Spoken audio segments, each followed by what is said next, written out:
Aujourd'hui, je parle de science-fiction et de tous les scripts que j'ai écrits. Parce que oui, c'est hyper intéressant la science-fiction.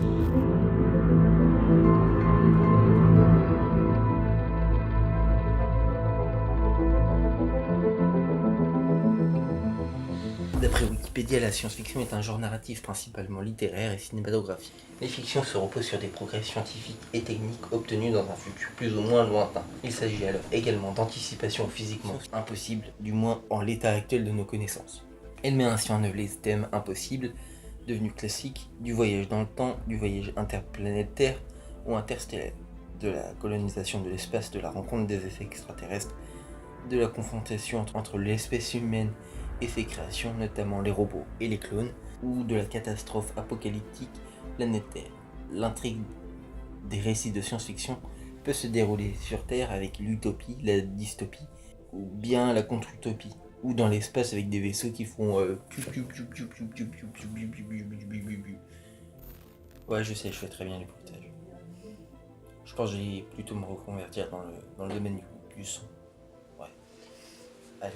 La SF peut décrire la science dure avec le biopunk, le cyberpunk et le post-cyberpunk, en partant des connaissances actuelles, scientifiques, technologiques et ethnologiques. Elle peut parfois être associée à l'imaginaire comme la religion, qui associe à la fois le fantastique et des univers très drôles ou complexes. C'est tout ça la SF. À vrai dire, c'est un peu nous les créateurs, parce que Jules Verne, ça a été le pionnier de la science-fiction au cinéma aussi, mais surtout dans la littérature, parce que même si ces films ont été adaptés, ça reste quand même des superbes sources d'inspiration pour tout type qui veut écrire de la science-fiction. Dans la science-fiction, enfin avec la science-fiction, c'est vrai que j'ai un peu grandi avec ce genre-là et je suis très reconnaissant. J'aime beaucoup des films comme Alien, Star Wars un peu moins et tant d'autres. Et ça, on y reviendra à la fin. Pourquoi j'écris de la science-fiction? C'est parce que j'aime bien ça, point, voilà, tout à fait. C'est dit, c'est vrai que la science-fiction, c'est un peu un genre qui permet la réflexion, c'est vrai qu'il permet de dire ce qu'on anticipe, ce qu'on n'anticipe pas, mais ce qui nous met déjà dans des réflexions pas possibles. Certains films mènent à une morale, des points de vie, des parallèles à nos vies de tous les jours, une relation émotionnelle, plein de sujets que j'apprécie. Qu'est-ce que j'ai écrit comme scénario? Alors là, ils sont tous là, et voilà. Tout ça, le jour où la vie s'arrêtera. Dream, la légende du dragon, Two Brother, la guerre de l'imagination, Steve et Stan, et Joue avec le temps. Et Ellie Space, mais ça on fera un épisode spécial. Je parle de mes scripts tout en essayant de rien dire dessus, parce que c'est vrai que j'ai pas envie de te spoiler tout ce que j'ai écrit. C'est pas très malin de ma part sinon. Je vais quand même dire le strict minimum sur ce que j'ai écrit, quoi. En tout cas. On commence? Le jour où la vie s'arrêtera. Alors, le jour où la vie s'arrêtera, c'est mon premier scénario de 15-20 pages, plutôt de 15. C'est un film qui joue avec un propos sur une bombe qui peut détruire une ville. L'univers, c'est une ville type Blade Runner. J'ai pas grand chose à dire dessus, c'est un scénario de test. Alors, c'est vrai que c'est pas noté, mais en tout cas, c'est un scénario de test. C'est vrai que la fin est assez surprenante, hein, on n'y pense pas tellement. Et c'est vrai qu'elle est assez triste, mais très réaliste. Bon, j'ai aimé écrire ce petit script, mais là on va passer à un truc beaucoup plus grand. Merde. Alors Dream, c'est pareil que Inception. Enfin, Inception est complètement une référence. Ouais, parce que oui, j'ai toujours eu du mal à dire le titre Inception. En tout cas, ça serait Inception. Mais Inception, c'est pas très stylé, donc je préfère dire Inception. Inception est sorti en 2011, réalisé par Christopher Nolan. Ce film a laissé une empreinte dans le cinéma. Et en fait, tu vois, c'est un mec, il peut mettre des idées dans d'autres mecs. Et c'est des idées mentales hyper solides, très manichéen. Non, je déconne, je sais même pas. En fait, c'est vraiment un très bon film. Mais au lieu d'être un très bon film, c'est surtout l'histoire d'un mec qui fait des rêves. Hein, on voit comme ça, allez, banco. Bien sûr, ce script parle du rêve, du mythe du rêve, de ce que ça peut invoquer, de ce qu'on peut dire par-dessus, enfin, de plein de sujets. J'aime ce script parce que ça a été mon premier script. Yes! Et là, on va passer à mon second script. J'ai un peu de mal. La légende du dragon. C'est vrai que le titre peut évoquer quelque chose de pas terrible, mais c'est hyper.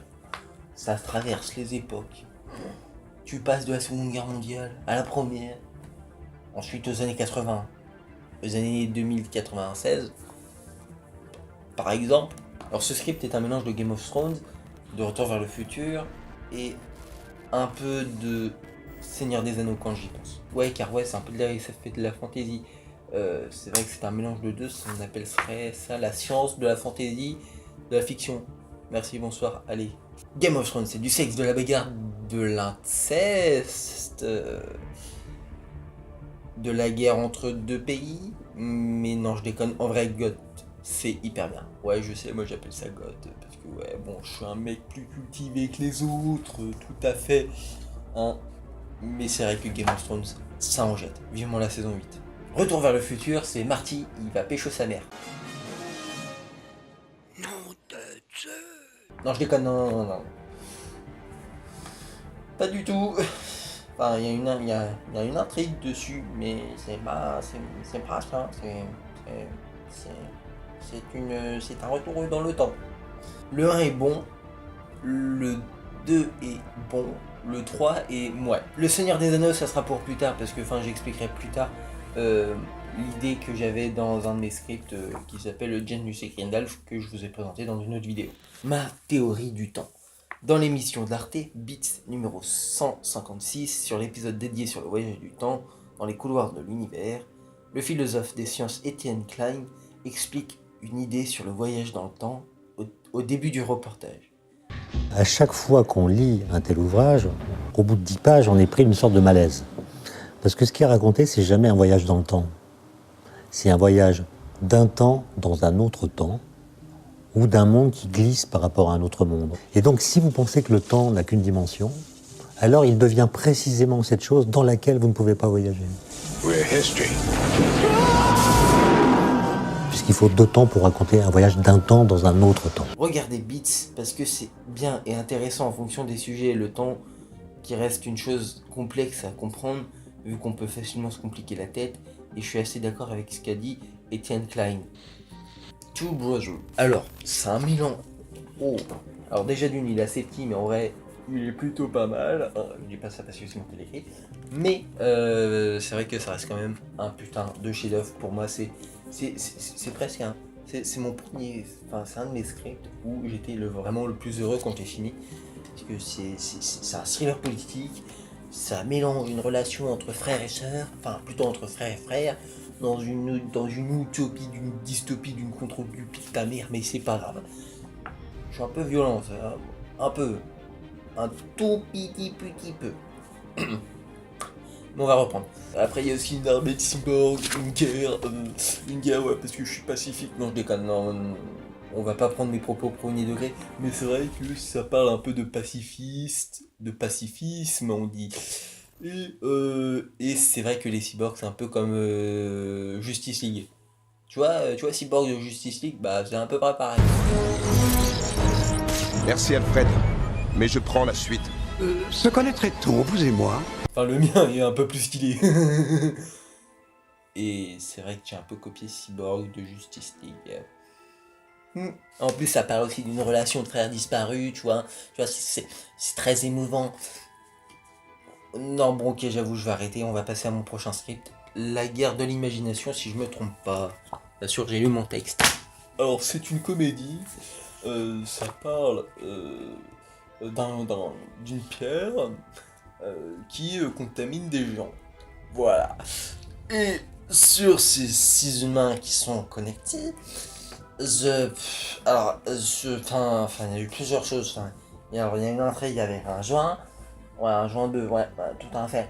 Et alors attends, un joint 2, alors attends, oh là là, une pierre, un cerveau et un accident rare.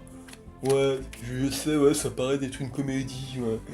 Ouais, c'est ce qu'on m'avait dit. Ouais, allez, bon. Steve et Stan. Là, c'est presque un buddy movie, mais sans être drôle. Ouais, parce que ouais, il y a encore un truc avec des frères et des sœurs. Enfin, c'est plus des frères, mais c'est des trucs avec une fin qui va te marquer, qui va te faire réfléchir sur le monde actuel. Et non, pas du tout. Mais c'est vrai qu'il y a un beau twist à la fin. Que je crois que j'ai un peu spoilé. Je suis un peu trop con.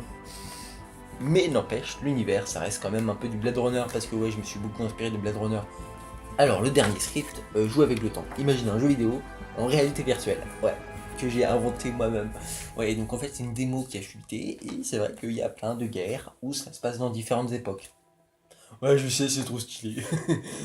Ouais, mais par contre ça reste un jeu. Allez, je reviens, je vais aller à Los Angeles, je vais voir Ubisoft et je vais leur proposer cette idée. Allez, salut. Elite Space. Je ferai un épisode spécial sur Space Opera parce que c'est vrai que c'est un sujet assez important et assez complexe à comprendre. Mais vraiment, c'est vrai que je voulais traiter même de manière assez drôle mes scénarios, enfin de sujets assez complexes, c'est pas non plus des sujets, mais c'est vrai que je parle quand même de relations frères et sœurs, c'est toujours des sujets qui m'ont toujours assez intéressé et qu'on peut manier de différentes sortes, même dans une apocalypse zombie, et j'ai déjà fait un script dessus, on peut aussi faire une relation frère et sœur. Après, je pense que même dans The Walking Dead, les relations frères et sœurs, je pense que ça a déjà été bien utilisé. Hein.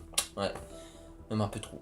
Vraiment, avec la science-fiction, on peut déjà tout traiter, parce que même si je parle des frères et sœurs, putain, encore ce sujet, et bah ça reste quand même des super bons trucs. Et ça reste des bonnes choses à travailler. Si je devais citer les films de science-fiction, alors attention, pour moi, attention, là c'est personnel, attention, ça reste des films personnels et importants pour moi. Alors ça serait Le 5e élément, Blade Runner, Aliens, La planète des singes, Matrix, 2001, l'Odyssée de l'espace, Premier contact, Terminator 2, Mad Max Fury Road et Cloud Atlas. Alors j'ai pas parlé de tous les films que j'ai cités, mais pour certains je ferai des analyses. Comme pour Cloud Atlas, et une analyse va bientôt arriver. Enfin bientôt. Il y a le temps, ça sera en mai, quelque chose comme ça. De toute façon, la SF ça reste un genre que j'apprécie et je regarderai tous les films de SF, même si c'est un film russe ou indien. Ouais, bon après j'avoue, j'ai vu un seul film indien et un seul film russe. Alors, qu'est-ce que tu vas faire? Mais après, c'est des films qui ont été distribués en France. Donc c'est vrai que c'est... certains ont été distribués en France. Et c'est dommage qu'on n'ait pas accès à ces œuvres-là, parce que oui, ça peut être des bons films. Mais bon, c'est comme tout, des fois ça peut être des sous-genres, hein, les distributeurs français, parce que oui, j'ai un peu mal au cœur quand vous vous dites les films japonais, c'est des sous-genres, bah nique ta race. Et bon, ok, je me calme. De toute façon, je ferai un épisode 2 sur le sujet de la science-fiction. Voilà, tout simplement. Je ferai un épisode 2. Et je vais parler aussi de d'autres scripts que j'aurai écrits dans le futur. Et donc pour voir ce que j'aurai écrit dans le futur, n'hésite pas à t'abonner, à partager, à laisser un like. Et aussi à mettre la cloche parce que mes vidéos elles font pas beaucoup de vues. Et je te souhaite un joyeux Noël. Ouais, parce que oui, la vidéo là elle sort le 22. Et demain c'est non, en tout cas ça sort à côté de Noël. Donc je te souhaite des bonnes fêtes. Hein. Allez, à la prochaine.